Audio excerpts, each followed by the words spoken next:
आज के स्टडी में हमारे पास एक ऑटोमेटिक वाटर लेवल कंट्रोलर है। इस ऑटोमेटिक वाटर लेवल कंट्रोलर का इंस्टॉलेशन आप किसी भी टैंक में वाटर के लेवल को कंट्रोल करने के लिए कर सकते हैं। जैसे ही आपके टैंक में वाटर का लेवल पूरी तरह से भर जाता है, यह मोटर को ऑटोमेटिकली स्टॉप कर देता है। और जैसे ही आपके टैंक में वाटर का लेवल कम होता है या आपका टैंक खाली होता है, उस कंडीशन में यह वाटर पंप मोटर को ऑटोमेटिकली स्टार्ट कर देता है। चलिए प्रैक्टिकली हम देख लेते हैं। जैसे ही वाटर का लेवल टॉप सेंसर या रेड सेंसर को टच करता है, यह मोटर को ऑटोमेटिकली स्टॉप कर देता है।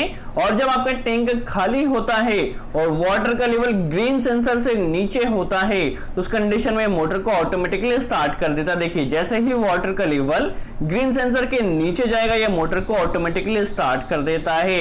और जैसे ही रेड सेंसर को टच करता है, दैट मींस आपका टैंक पूरी तरह से भर चुका होता है, उस कंडीशन में मोटर को ऑटोमेटिकली स्टॉप कर देता है।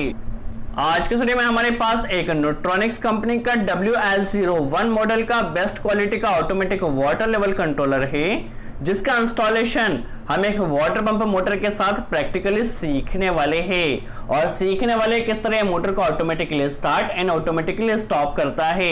सबसे पहले हम इसकी वर्किंग समझ लेते हैं। देखिए जब टैंक में वाटर का लेवल कम होता है, तो उस कंडीशन में यह वाटर पंप मोटर को स्टार्ट करता है। और जब टैंक में वाटर का लेवल पूरी तरह से भर जाता है, तो आप वहां पर कोई अलार्म या फिर कोई भी आप इंडिकेटर कनेक्ट कर सकते हैं। तो इंडिकेटर हम एक अलार्म के लिए कनेक्ट कर रहे हैं। जब टैंक हमारा पूरी तरह से भर जाएगा, उस कंडीशन में हमारे अलार्म ने या इंडिकेटर ने ग्लो करना चाहिए। और इसके साथ हमें 3 सेंसर्स मिल जाते हैं, जिसकी हमें सेटिंग करना होती है।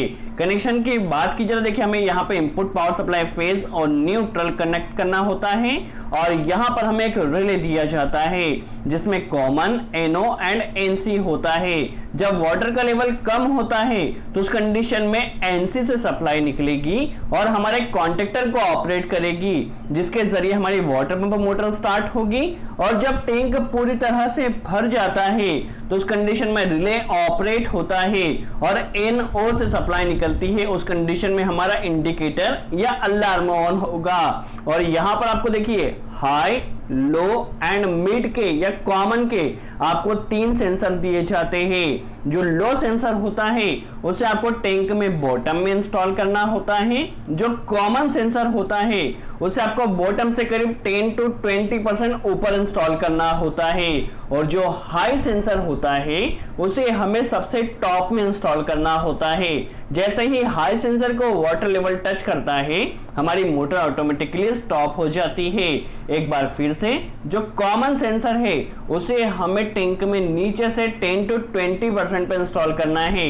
जैसे ही ग्रीन सेंसर के नीचे या हमारे कॉमन सेंसर के नीचे वाटर का लेवल जाता है, यह मोटर को ऑटोमेटिकली स्टार्ट करता है, क्योंकि टैंक में वाटर का लेवल कम हो चुका है। इसीलिए कॉमन सेंसर को हम बॉटम से 10 to 20% पे इंस्टॉल करते हैं। यदि कॉमन सेंसर हमारा वाटर से खुल जाता है, दैट मींस टैंक अभी खाली हो चुका है और ये मोटर को ऑटोमेटिकली स्टार्ट करता है। और हाई सेंसर को हमें टॉप पर इंस्टॉल करना होता है। जैसे ही हाई सेंसर पे वाटर टच होता है, यह मोटर को ऑटोमेटिकली स्टॉप कर देता है, क्योंकि टैंक पूरी तरह से भर चुका है, जिससे ओवरफ्लो भी नहीं होगा, जिससे हमारी इलेक्ट्रिसिटी की भी सेविंग होगी और वाटर की भी सेविंग होगी। हमें यहाँ पे 2 इंडिकेशन दिया गया है, मेन और रिले का। जब पावर सप्लाई इसमें कनेक्ट होगी तो मेन इंडिकेशन ग्लो होगा और टैंक हमारी पूरी तरह से भर जाएगा, उस कंडीशन में रिले का ग्रीन इंडिकेशन ग्लो होगा। कनेक्शन काफी सिंपल है। सबसे पहले हमें फेज का कनेक्शन कर लेना है, लाइन का कनेक्शन कर लेना है। और यही फेज कनेक्शन को हमें कॉमन में भी कनेक्ट करना है। तो इसके लिए हमने एक लूपिंग कनेक्ट किया है। देखिए कॉमन में भी हमारा फेज आ चुका है और यहाँ पर हमारे पास रिले में भी या कंट्रोलर में भी फेज आ चुका है। कंट्रोलर में हमें न्यूट्रल कनेक्ट करना है, तो देखिए यहाँ से हम न्यूट्रल कनेक्ट कर देते हैं। कंट्रोलर इनपुट पावर सप्लाई हमारी हो चुकी है। यदि आप अर्थिंग कनेक्शन करना चाहे तो अर्थिंग भी कर सकते हैं। अब देखिए यह कॉन्टेक्टर हमने वाटर पंप मोटर को स्टार्ट करने के लिए कनेक्ट किया है। तो यहाँ पे देखिए हमें कॉन्टेक्टर में भी न्यूट्रल कनेक्ट करना है और इंडिकेटर में भी न्यूट्रल कनेक्ट करना है, क्योंकि दोनों 220 वोल्ट एसी पर ऑपरेट होते हैं। तो देखिए यहाँ से हमने 2 वायर कनेक्ट किया है। सबसे पहले कॉन्टेक्टर में हम A1 टर्मिनल पर न्यूट्रल यहाँ से डायरेक्टली कनेक्ट कर देते हैं। देखिए कॉन्टेक्टर में यहाँ पर न्यूट्रल आ चुका है और इंडिकेटर में भी हमें न्यूट्रल कनेक्ट कर देना है, और जो फेज वायर होगा वो हम कंट्रोलर के जरिए कनेक्ट करने वाले हैं। देखिए, जब टैंक में वाटर का लेवल कम रहेगा तो उस कंडीशन में कॉन्टेक्टर ऑपरेट होगा, तो हमें यहाँ पर ANC से सप्लाई लेना है, क्योंकि रिले अभी ऑपरेट नहीं हुआ है। कॉमन की सप्लाई ANC से निकलेगी और यह जाके कॉन्टेक्टर को ऑपरेट करेगी, जिससे हमारी वाटर पंप मोटर स्टार्ट होगी और टैंक भरने लगेगा। देखिए, अब जब टैंक में वाटर का लेवल पूरी तरह से भर जाएगा उस कंडीशन में रिले ऑपरेट होगा और NO से सप्लाई निकलेगी। नॉर्मली ओपन पॉइंट से सप्लाई निकलेगी और हमने यहाँ पे एक इंडिकेटर कनेक्ट किया है। यदि आप कोई बजर या अलार्म भी कनेक्ट कर सकते हैं।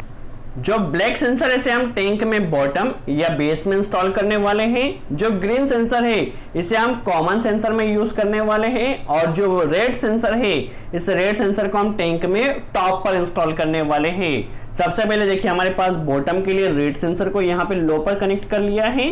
कॉमन पर हमें ग्रीन सेंसर को कनेक्ट कर लेना। देखिए, यहाँ पर हम ग्रीन सेंसर कनेक्ट कर लेते हैं। हाई पर देखिए, हमें यहाँ पर रेड सेंसर कनेक्ट करना है, तो यहाँ पर तीनों सेंसर हमने कनेक्ट कर लिया है। अब इन तीन सेंसर को हमें टैंक तक लेकर जाना है। फॉर एग्जांपल, हमने टैंक के लिए देखिए हमारे पास कोई टैंक है, तो यहाँ पर जो रेड हमारे पास ब्लैक सेंसर है इसे हमें टैंक में देखिए बॉटम में इंस्टॉल कर देना है। आप इसे फिक्स्ड भी कर सकते हैं। देखिए, और जो ग्रीन सेंसर है उसे हमें बॉटम से 10 to 20% पर इंस्टॉल करना है। जैसे ही ग्रीन सेंसर के नीचे वाटर का लेवल जाएगा, ये हमारी वाटर पंप मोटर को स्टार्ट कर देता है।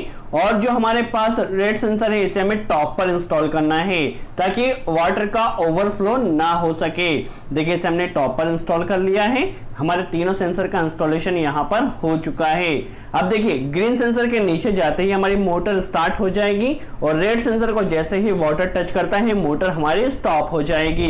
किस तरह प्रैक्टिकली वर्किंग होगी हम समझ लेते हैं।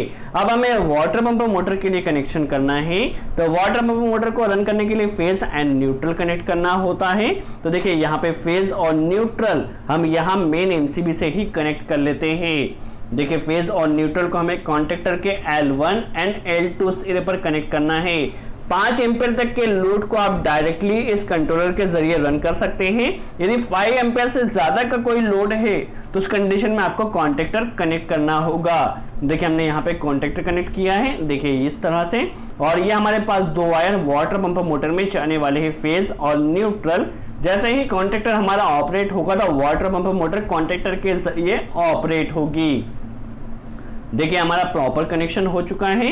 अब इसकी किस तरह से वर्किंग होगी हम समझ लेते हैं। सबसे पहले हम मेन MCB को ऑन कर लेते हैं। अभी टैंक खाली है तो हमारी वाटर पंप मोटर स्टार्ट होगी। देखिए, वाटर पंप मोटर स्टार्ट हुई है और टैंक में पानी भर रहा है। सबसे पहले देखिए, हमारे पास ब्लैक सेंसर वाटर में गया। अब हमारा ग्रीन सेंसर वाटर को टच कर रहा है। जैसे ही हमारे रेड सेंसर पे वाटर टच होगा, देखिए जैसे ही रेड सेंसर पर टच होगा मोटर स्टॉप हो जाएगी और रिले ऑपरेट होगा, और इंडिकेशन के लिए जो हमने इंडिकेटर कनेक्ट किया है वो भी ग्लो करेगा। देखिए, मोटर स्टॉप हो चुकी है, ग्रीन इंडिकेशन ग्लो हो रहा है और रिले भी ऑपरेट हो चुका है। दैट मींस मोटर हमारी बंद हो चुकी है। अब देखिए, अब जैसे जैसे टैंक में वाटर का लेवल कम होगा, हम मैनुअली देखिए टैंक से वाटर को निकाल लेते हैं। देखिए, जैसे हमारा टैंक खाली होगा और ग्रीन सेंसर से नीचे वाटर का लेवल जाएगा, उस कंडीशन में मोटर को ऑटोमेटिकली स्टार्ट कर देता है। देखिए, अब जैसे ही वाटर का लेवल ग्रीन सेंसर के नीचे जाएगा, हमारा अलार्म या इंडिकेटर भी ऑफ हो जाएगा और वाटर पंप मोटर स्टार्ट हो जाएगी। देखिए, जैसे ही ग्रीन सेंसर के नीचे वाटर का लेवल गया, हमारी मोटर स्टार्ट हो चुकी है और अगेन यहाँ पे देखिए टैंक भर रहा है, और जैसे ही रेड सेंसर को टच करेगा मोटर हमारी स्टॉप हो जाएगी। सो आई होप आपको वीडियो अच्छा लगा हो। वीडियो कैसा लगा कमेंट्स में जरूर बताएं, और यदि आप इस कंट्रोलर को परचेस करना चाहते हैं तो आप इसे डायरेक्टली Amazon या Flipkart से परचेस कर सकते हैं, जिसकी लिंक आपको डिस्क्रिप्शन में भी मिल जाएगी। सो आज के लिए इतना ही। Thanks friend.